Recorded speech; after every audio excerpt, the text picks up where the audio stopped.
Simula nga nang naging mag-asawa sila Billy Crawford at itong si Colleen, ay nag-focus na talaga itong si Colleen Garcia sa pagiging ina at asawa.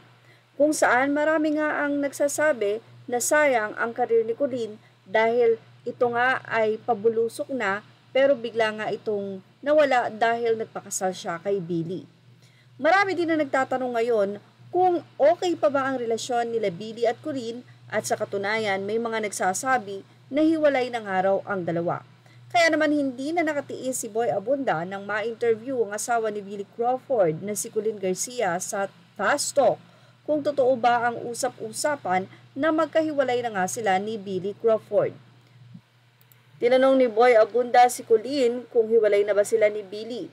Sumagot si Colleen, sinabi niya na hindi talaga. Ibig sabihin ay walang katotohanan nga na di umano ay lumalabo na nga ang relasyon ng dalawa. Pero inamin nga ni Colleen Garcia na almost, ibig sabihin ay muntik na ngang mapunta roon. Sa katunayan, nandun sila sa process na talagang maghihiwalay na sila dahil ayon kay Colleen, mas siya yung parang gumigive up.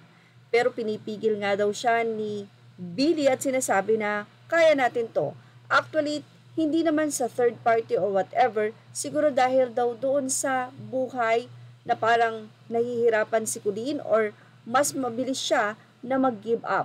Nagpapasalamat nga daw siya na napakatibay ng kanyang asawang si Billy Crawford. Tinanong din ni Boy Abunda about sa pagpayat ni Billy Crawford. Dito na nga nilinaw ni Colleen na wala raw issues sa kalusugan ni Billy.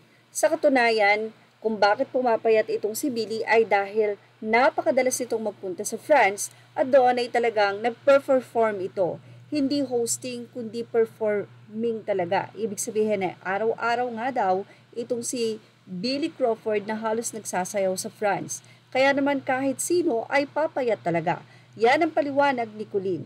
Nilinaw din daw niya na wala sa option ng kanilang pagsasama ni Billy Crawford ang magkahiwalay or maghiwalay.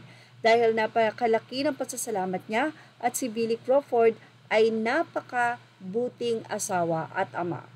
Well, ano po ang masasay nyo sa ating update na ito? Ilagay na ang inyong opinion sa ating comment section. Images are all credit to the rightful owners and thank you for watching Showbiz Now.